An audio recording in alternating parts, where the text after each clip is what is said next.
মই আগতেও মোৰ কিছুমান কুকিং ভিডিঅ'ত এইটো কথা কৈছো যে কেনেকৈ ইণ্ডিয়ান কুজিনৰ ওপৰত ৱেষ্টাৰ্ণ কুজিনৰ ইম্পেক্ট পৰিছে আৰু আমি যে কেক খাওঁ ইণ্ডিয়াত কেতিয়া কেক ইন্ট্ৰডিউচ হৈছিল সেইটো বাৰু আপোনালোকে জানেনে and it was in November 1883 and the cake was baked by Mambali Bapu at Thalasari তেওঁক সবে মম্বলি বাপু বুলিয়ে জানে Hi everyone, নমস্কাৰ আপোনালোক সকলোকে পুনৰবাৰৰ কাৰণে স্বাগতম জনাইছো ফুড উইথ মুড চেনেললৈ আৰু আজি আপোনালোকৰ কাষলৈ লৈ অহা ৰেচিপিটো হৈছে সুইচ ৰোলৰ এটা ৰেচিপি আৰু আসলতে সুইচ ৰোলৰ ডিশটো হয়তো বহুত মানুহৰ কাৰণে এটা অচিনাকি কেকৰ ৰেচিপি কিন্তু সাবলে গলে সুইচ ৰোলটো স্পঞ্জ কেকৰে এটা বেলেগ ভাৰ্জন খালি ধৰক ৰোল হিচাপত থাকে আৰু মোৰ ৰেচিপিখিনি চাই যদি আপোনালোকে ভাল পাইছে তেনেহলে চেনেলটো সাবস্ক্ৰাইব কৰিব বেল আইকনটো প্ৰেছ কৰি দিব like share comment and suggestion দিব বুলিও আশা কৰিলো সো এতিয়া বলকচোন চাও আজিৰ ৰেচিপিটোৰ বাবে লগা ইনগ্ৰেডিয়েন্টছখিনি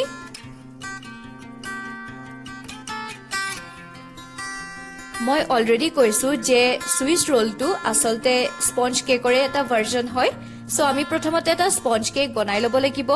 আৰু সুইচ ৰোলৰ স্পঞ্জ কেক বনাবৰ কাৰণে মই লৈছো 1.5 কাপৰ সমান ময়দা লগত 3 চামুচ কৰ্ন ফ্লোৰ আৰু যিটো কাপেৰে ময়দা জুখিছিলো হেতুৰে ফুল 1 কাপতকৈ অকনমান বেছি চেনি লগত আধা কাপ ৰুম টেম্পাৰেচাৰত থকা গাখীৰ কেটুপালমান ভ্যানিলা এসেন্স 1 চামুচ বেকিং পাউডাৰ এচিকুট বেকিং সোডা এচিকুট নিমখ ৰুম টেম্পাৰেচাৰত থকা 6 চামুচ বাটাৰ লৈছো আৰু 4টা ডিম লৈছো আসলতে আপোনালোকে 2টা ডিম লব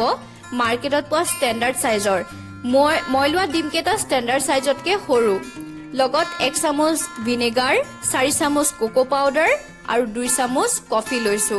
আৰু আপোনালোকে সুইচ ৰোলৰ ভিতৰত যিকোনো ফিলিং ব্যৱহাৰ কৰিব পাৰে মই কি ফিলিং ব্যৱহাৰ কৰিছো অলপ পিছতে দেখুৱাম এতিয়া প্ৰথমতে গুটে চেনিখিনি গুৰি কৰি লব লাগিব এই ৰেচিপিটোত আমি দুটা টাইপৰ কেকৰ বেটাৰ বনাব লাগিব এটা হৈছে চকলেট কফি কেক আৰু আনটো সিম্পল হোৱাইট স্পঞ্জ কেক এটা কথা সদায় মনত ৰাখিব স্পঞ্জ কেক বনাবৰ কাৰণে ডিমৰ হালধীয়া অংশ আৰু বগা অংশ আমি সেপাৰেট কৰি ফেটিবলগীয়া হয় অৱশ্যে এই ৰেচিপিটোত ডিম সম পৰিমাণে ব্যৱহাৰ নাই হোৱা মানে দুটা কেকৰ ক্ষেত্ৰত এতিয়া আমি প্ৰথমতে চকলেট কফি কেকৰ বেটাৰটো ৰেডি কৰি লব লাগিব আৰু তাৰ কাৰণে মই দুটা ডিমৰ অকল হালধীয়া অংশটো ব্যৱহাৰ কৰিছো আৰু 1 চামুচ চেনি এড কৰি আমি ভালকে ফেটি লম আৰু আপোনালোকে হাতেৰে কৰিলে বহুত টাইম লাগিব মিক্সিত পিছি দিব মানে মিক্সিত ফেটিব তেতিয়া সোনকালে হ'ব কফি চকলেট কেকৰ কাৰণে মই 3 চামুচ চেনি ব্যৱহাৰ কৰিছো যেতিয়ালৈকে ডিমৰ কালাৰটো চেঞ্জ হৈ নাহে আমি তেতিয়ালৈকে ফেটি থাকিব লাগিব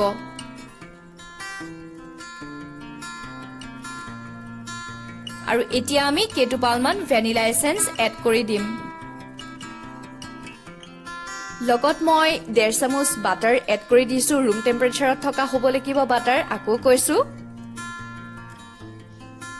আৰু কেটুপালমান ভিনেগাৰো দি দিম আসলতে গুটেখিনি ভিনেগাৰ নাই দিয়া কাৰণ আমি আৰু এটা কেক বনাব লাগিব এটো অকল চকলেট কফি কেকৰ বেটাৰ হে গাখীৰ 3 চামুচ এড কৰি দিছো আৰু এতিয়া কফি পাউডাৰ খিনি আমি 2 চামুচ গাখীৰেৰে গুলি লম বেকিং পাউডাৰ বেকিং সোডা আৰু নিমখ অকনমান দি দিছো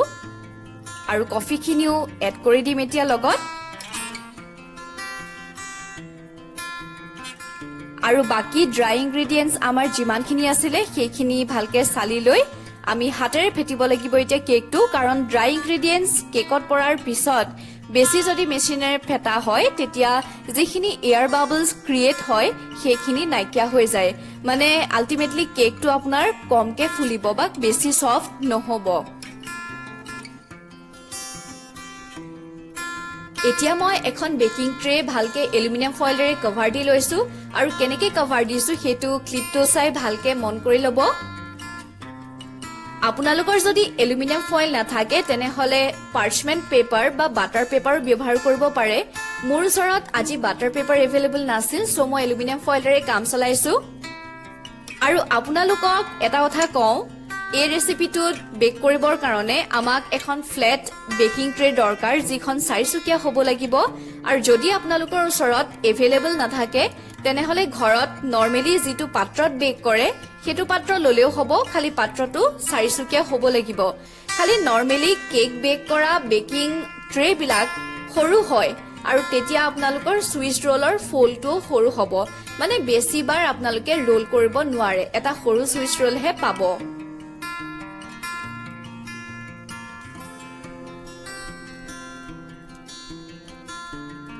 এতিয়া মই ঘৰতে বনোৱা পাইপিং বেগ এটাত চকলেট কফি কেকৰ বেটাৰটো ভৰাই লৈছো ভালকে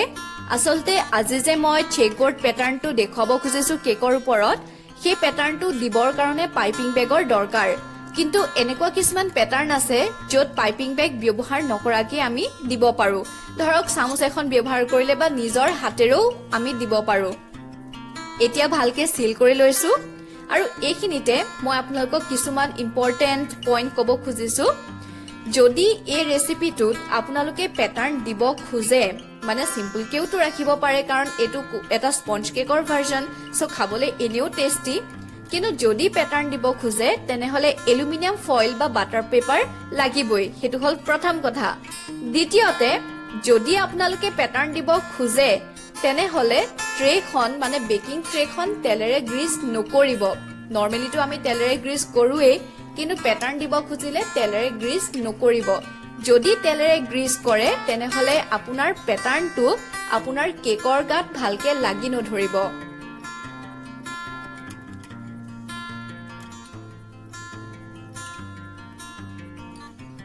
আৰু এতিয়া ক্লিপটো দেখুৱাৰ নিচিনাকে আমি প্যাটাৰ্নখিনি ড্ৰ কৰি যাম আপোনালোকে এটা কথা ভাবিব পাৰে যে আমি এই কেকটোত একেটা বেটাৰতেটো দুটা কেক বনাব পাৰিলো হেতেন মানে একেটা বেটাৰ বনাই এটা ধৰক কফি চকলেট দিলো আৰু এটা প্লেন কে ৰাখিলো কিন্তু সেই কামটো কৰিবলৈ আসলতে নোৱাৰাৰ কাৰণ এইটোৱে যে আমি এতিয়া যে প্যাটাৰ্ন ড্ৰ কৰিছো সেই বেকিং ট্ৰেখন অলপ টাইমৰ কাৰণে ধৰক 20 মিনিট মানৰ কাৰণে ফ্ৰিজত ৰাখিব লাগিব যেতিয়ালৈকে প্যাটাৰ্নটো অকনমান মানে ঠাণ্ডা হৈ নাযায় বা অকনমান সেট হৈ নাযায় হে তেতিয়ালৈকে আমি ৰাখিব লাগিব 20 মিনিট মান আৰু যদি আপোনালোকে একেটা বেটাৰতে দুটা কেক বনাইছে তেনেহলে হিটু কেক যে 20 মিনিট এনেৰ পৰি ৰল সেই কেকটোৰ এয়াৰ বাবলছ খিনি নাইকিয়া হৈ যাব আৰু কেকটো ইমান নুফুলিবগে যদিও প্ৰসেসটো শুনিবলে দীঘলীয়া নিচিনা কিন্তু হলেও বহুত ইজি সিম্পল কে হয় খালি প্যাটাৰ্ন দিউতে আৰু অকনমান টিপস বিলাকত মানে স্টেপস বিলাক মন কৰিবলগীয়া এতিয়া আমি ফ্ৰিজত 20 মিনিটৰ কাৰণে ভৰাই ৰাখিম এতিয়া আমি এটা হোৱাইট স্পঞ্জ কেক বনাই লব লাগিব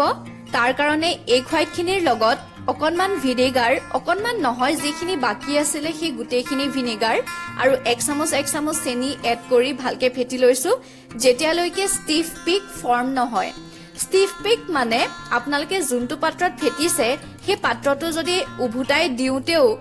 এগ হোৱাইট খিনি পৰি নাযায় সেই ষ্টেজটোলৈকে আমি ফেটি থাকিব লাগিব আৰু এটো আপোনালোকে মিক্সিটো কৰিব পাৰে যদি হ্যান্ড ব্লেন্ডাৰ নাথাকে কিন্তু হাতেৰে অকনমান কষ্ট হয় এতিয়া আমি ডিমৰ হালধীয়া অংশৰ লগত বাটাৰ এড কৰি ভালকে ফেটি লম যেতিয়ালৈকে ডিমৰ কালাৰটো স্লাইড চেঞ্জ হৈ নাহে আৰু বাকিখিনি ইনগ্ৰেডিয়েন্টস এড কৰি ভালকে আকৌ ফেটি লম কাৰণ প্ৰসেস বিলাক সেম সো মই ৰিপিটেডলি আকৌ কোৱা নাই বাৰু আপোনালোকে জানেনে আজি যে সুইচ ৰোল বনাইছো তাৰ অৰিজিন কি একচুয়ালি তাৰ অৰিজিন হৈছে central Europe but surprisingly not in Switzerland আজিৰ এই সুইচ ৰোলটো মই বেক কৰিম অতিজিত আপোনালোকে যদি কেৰাহীত বেক কৰিব খুজে তেনেহলে সাইজটো ভালকে চাই লব মানে বেকিং পাত্ৰটোৰ অৱশ্যে যদি ডাঙৰ কেৰাহী থাকে তেতিয়াহলে বেলেগ কথা আমাৰ প্যাটাৰ্নটো অলমোস্ট সেট হৈ আহিছে এতিয়া আমি গুটেখিনি হোৱাইট কেকৰ বেটাৰটো ভালকে স্প্ৰেড কৰি লম ইভেনলি আৰু তাৰ ওপৰত মই এখন এলুমিনিয়াম ফয়েল কভাৰ দি লম কাৰণ এইটোৱে যাতে ইভেনলি মানে ফুলে গোটেই কেকটো লেয়াৰটো যাতে সমান থাকে টপ লেয়াৰটো আৰু লগতে যাতে কেকৰ কালাৰটো ইভেনলি ডিস্ট্ৰিবিউট হয় তাৰ কাৰণে মই এখন এলুমিনিয়াম ফইলেৰে কভাৰ দি লম আৰু হেতু আপোনালোকে স্কিপও কৰিব পাৰে কোনো প্ৰবলেম নাই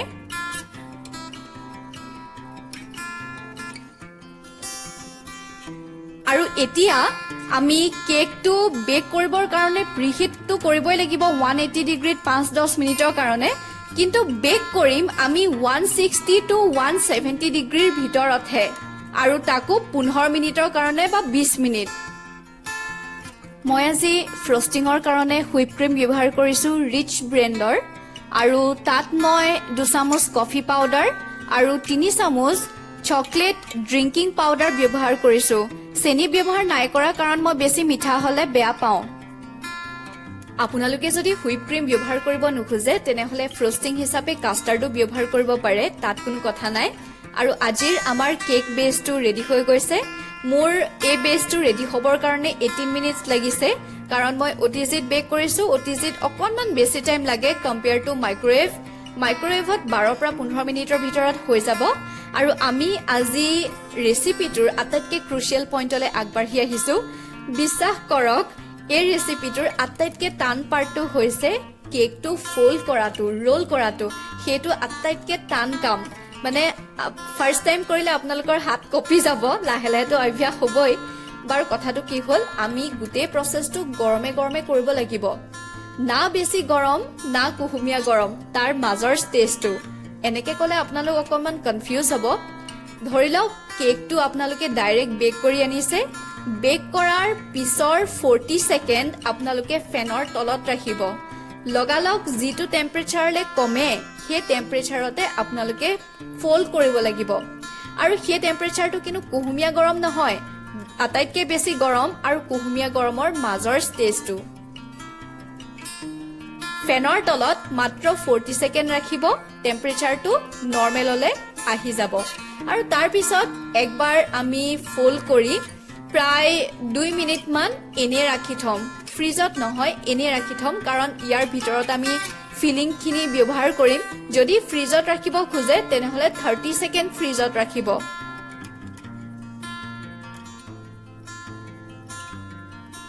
মই ৰোলটো প্ৰায় 40 সেকেন্ড ফ্ৰিজত ৰাখিলো আৰু তাৰ পিছৰ 1 মিনিট বাহিৰত ৰাখিলো যাতে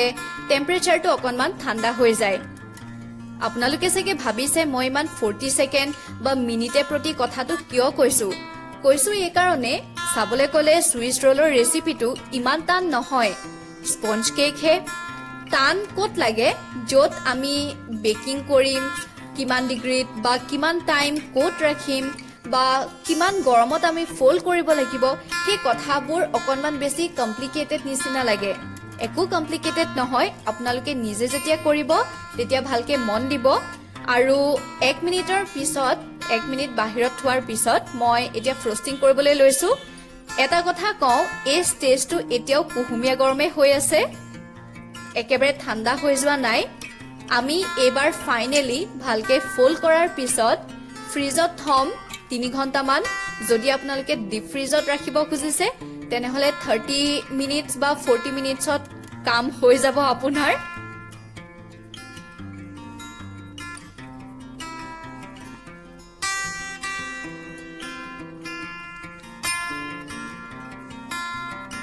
এতিয়া মই ফ্ৰিজত ৰাখি থম ডিপ ফ্ৰিজত 30 মিনিটছৰ কাৰণে আজিৰ আমাৰ সুইচ ৰোল ৰেডি হৈ গৈছে মই এটা কথা আকৌ কৈছো ৰেচিপিটো ইমান বেছি কমপ্লিকেটেড নহয় স্পঞ্জ কেকৰ ৰেচিপি হে খালি আপোনালোকে যদি প্যাটাৰ্ন দিব খোজে তেতিয়াহে কেকটোৰ ঝামেলা এক্সট্ৰা হয় বাকি সিম্পল কে যদি বনাব খোজে তেনেহলে সোনকালে হৈ যাব আৰু মোৰ ৰেচিপিখিনি চাই কেনেকুৱা পাইছে কমেন্ট সেকশনত জনাবলৈ নাপাহৰিব আপোনালোকেও সুইচ ৰোলৰ ৰেচিপিটো ঘৰত ট্ৰাই কৰি চাব পুনৰবাৰ নতুন ৰেচিপিৰ হৈতে আপোনালোকৰ কাষলৈ আহিম আৰু তেতিয়ালৈকে আহিছো Thank you.